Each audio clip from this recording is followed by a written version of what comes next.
Hi, I'm Amy Romeo and welcome to my 12 Days of Christmas Crafts event where I'm sharing a brand new faux leather holiday craft for your Cricut every day for 12 days. Today's project is these really cute Christmas coffee keychains, and I've made 3 different designs for you. This one I'm calling a peppermint mocha, this one is a white mocha, and then this one is a gingerbread latte, and they obviously have cute little designs on them. These are faux leather on the bottom, and then they have heat transfer vinyl on top. And I'll let you know how to get the SVG files for this project in just a moment, but first let's talk about the tools and materials we'll be using. So I'll be cutting my project today with my Cricut Maker, but you can use any of the current Cricut machines because they all cut faux leather with that standard fine point blade. If you're making this project with the Cricut Joy, you'll need the longer 12-inch size Joy mat to be able to cut the faux leather for this project. Now the faux leather that I'm using is just a regular white, a solid white. This comes on a roll, but faux leather also comes in sheets, and I'll leave links to all of my favorite faux leather supplies for you and all of the materials for this project. The heat transfer vinyl that I'm using, I like Caesar Easy Weed, so I have some Caesar Easy Weed solid colors and also some glitter Caesar. You can use any heat transfer vinyl you like. To press the heat transfer vinyl onto the faux leather, I'll be using my Easy Press Mini. It's great because it's easy to press little small detailed areas, but you could use a larger Easy Press or even a traditional heat press if that's what you have. I'll have a heat pressing pad and a little cover sheet to protect my surface. You'll need some basic Cricut tools like a pin pen of some kind or a weeding tool, some detailed scissors. These are great for cutting little areas of faux leather. You'll need some jewelry making pliers to be able to attach the keychain hardware. And the keychain hardware that I'm using is just a regular split ring key ring.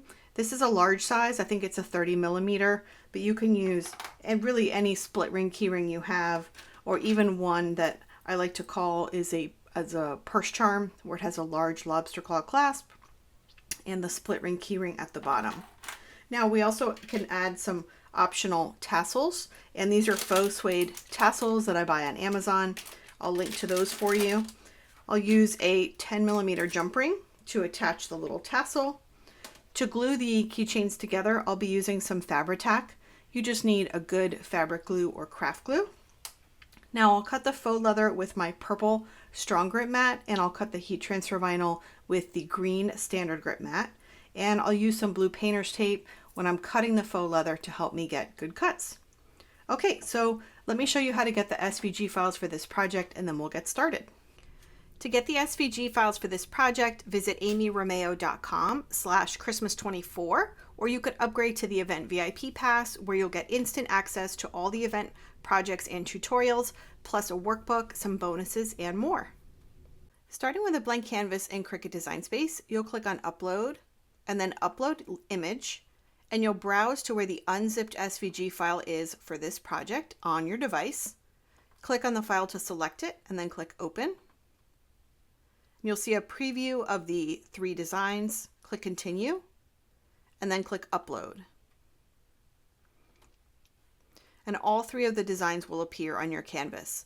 So as I mentioned, the bottom layer, so that's that sort of light gray layer on all 3 designs, that bottom layer is going to cut from one continuous piece of faux leather. In this case, I'm using white, but these would be really cute in prints or patterns as well.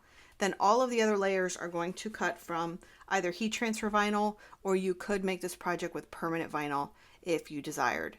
Now what I'm going to do first is ungroup these so I can manipulate them individually. So let me just ungroup. And for example, this one here, the snowflake one, you can see that there is the bottom faux leather layer. There's a white snowflake layer. And then we have 2 different layers for the top of the cup and the little band on the cup.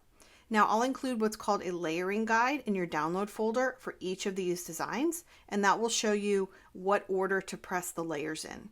So we're going to make just one of these today, but just know that all of these are going to be made the exact same way. All of these little layers separate out, and you have different elements that you're going to press one at a time until you achieve the desired result. Okay, so let me go ahead and just delete these 2 off of my keyboard, and we're just going to make the white mocha today. I'm going to click the Make It button. We're cutting our materials on a mat. And our mats will load here in Design Space. The first thing we want to do is go through and mirror each mat because faux leather and heat transfer vinyl cut in reverse. Now, if you wanted to use permanent vinyl instead of heat transfer vinyl, then you would only mirror the faux leather mat and not the permanent vinyl mats. So I'm going to click back up here. I've mirrored every mat, and now what I want to do is just drag my shapes apart from the edges of my mat a little bit, especially that faux leather mat, because we're going to be applying some tape all around and we want to have some room for that. This is also a good time to make a note of what size faux leather we need to put on the mat to cut out our shape completely without having a lot of excess faux leather on the mat. So I don't want to put a giant sheet of faux leather down and only cut this shape. What I want to do is trim my faux leather to a piece that's probably about 3 inches wide and 8 inches tall, and then we'll tape that down. That's going to help us get good cuts because the material won't be shifting as much. Now I'm just going to click on each of my mats here. This is personal preference. I like to drag my shapes apart from the edges and from each other just to give myself a little bit of extra room when I'm cutting. I like to stay within these little guidelines so I can use scraps. So for this layer, if I have a scrap that's 4 inches wide and 2 inches tall, that's perfect. And let's see. I'll put these like that. Okay, so I'm going to click back on the faux leather mat, click continue. I always like to cut the faux leather mat first. And I use the faux leather paper thin setting. If you don't have the setting bookmarked as a favorite like I do, you can click on Browse All Materials and search for it. Keep in mind, if you're using the Explore Air 2, you'll need to turn your dial to custom before you can find this setting when you search. So faux leather paper thin, and I always choose more pressure. That's another tip for getting good cuts. And this is a reminder that we're just using the regular fine point blade that comes with all the current Cricut machines. Now for these 3 heat transfer vinyl layers, you'll want to cut them using the manufacturer's recommended cut settings for the brand and the type of vinyl that you're using. Okay, let's hop back over to my overhead camera. We'll cut out our mats and then I'll show you how to assemble these cute Christmas coffee keychains. So I've already trimmed my piece of faux leather down to that size that we saw in the mat preview screen, so 3 inches wide and 8 inches tall. And again, the reason we do this is because when we tape down a smaller piece of faux leather, it's going to shift less than if we taped down a really large piece. So I'm going to put my faux leather pretty side down on my purple strong grip mat, right in that spot we saw our shape is going to cut in the mat preview screen. And we're going to rub all over with our fingers, and then we're going to apply some blue painter's tape. So what I like about blue painter's tape is it doesn't leave a residue on the back of your material or on your mat, and it can be reused. So here I'm just reusing a couple of pieces of blue painter's tape. I'll get a few fresh ones.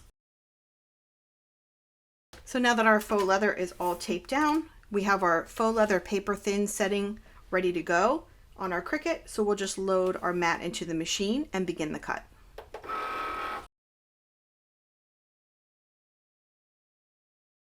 So the mat has cut one time, and what I always like to do is use a sharp weeding tool and lift up the edge of the cut to see if it looks like it went all the way through. If it didn't, we can hit that cut button again and rerun the cut as many times as necessary as long as we haven't unloaded the mat. But this looks pretty good, so I'm going to unload the mat and remove the cut shape. If you have any little parts that get stuck, you can use some small detail scissors to help you trim. And here's our little shape, and this is good where you can see that it's a fold over design. So we're going to end up with our key ring right here in the middle. We're going to thread this through, key ring in the middle, and we will glue. However, before we glue, we want to heat press all of our vinyl layers on top. It's very important to do that in that order. Press the vinyl layers first and then glue. If you did it the opposite way, the heat from the vinyl would make the glue underneath bubble and it would ruin the keychain. So I'll put my purple mat aside. Now I'm going to swap out for my green standard grip mat. I'm going to return to Design Space and cut out the heat transfer vinyl mats for this project. I'll get them all weeded out, and then we'll come back and we will assemble our keychain.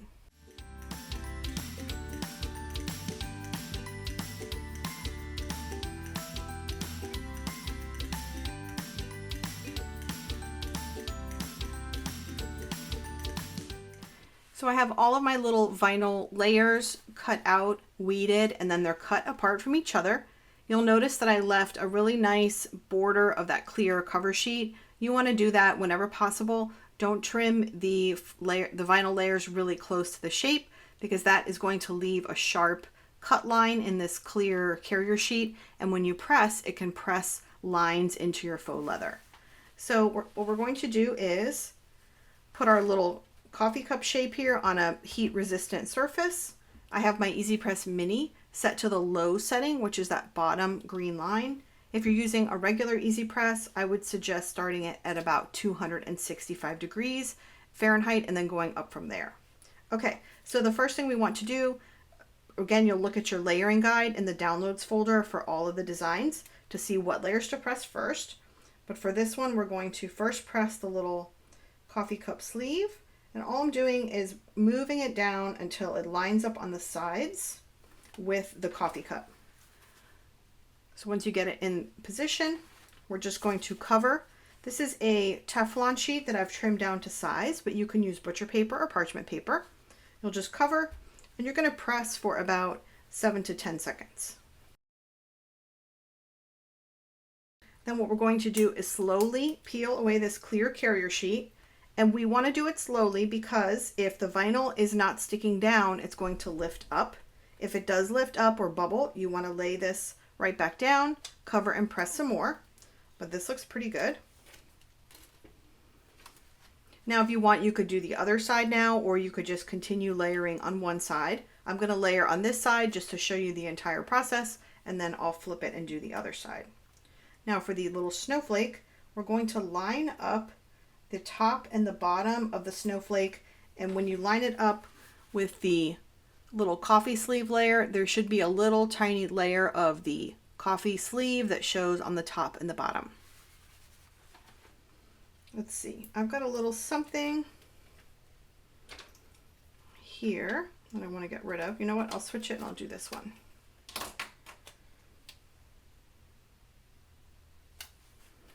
So we get that lined up, and then we just cover and press.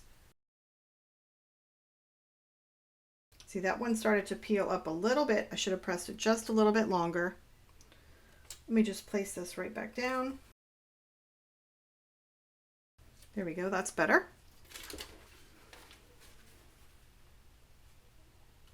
Okay, and then we'll do the little lid.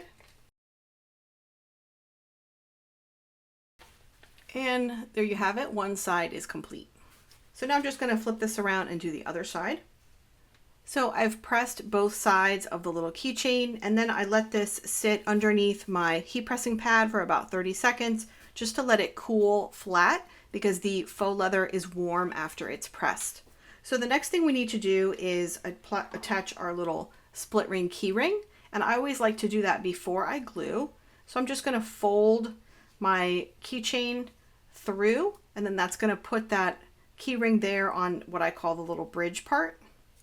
Then we're going to place this down on our work surface. I've brought a heavy book because we're going to press our keychain after it's glued underneath the heavy book. So I'm using Fabri-Tac, and what I like about this is it spreads very evenly, and it's a great fabric glue because the back of faux leather really is just fabric.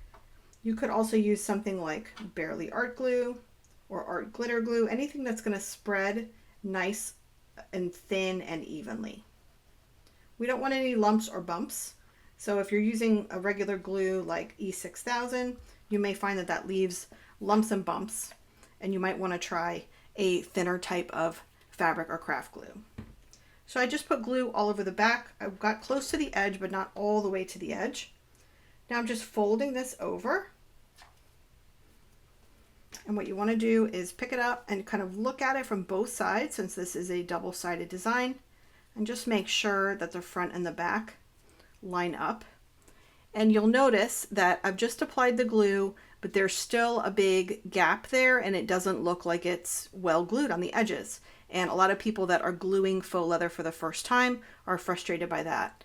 But the key is the next step, which is to let it dry under something heavy, like my little book here. I would leave this here for at least an hour, and that's how you're going to get this really nice, flat, almost seamless edge. Okay, then after we've glued, let's pretend that our little keychain has been glued here. All we need to do is attach our little faux suede tassel. The way to do that is with a 10mm jump ring. I'm just going to use my 2 pair of flat nose pliers, open up that jump ring, just open that up. I'll slide on my tassel, and then I will slide it on my little keychain. Close it up.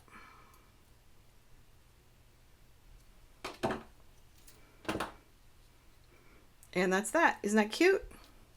So here's a look at all 3 of the designs again that I made for you for this project. I hope you enjoy making these little Christmas coffee cup keychains, and I'll see you in the next video. Thanks so much for watching.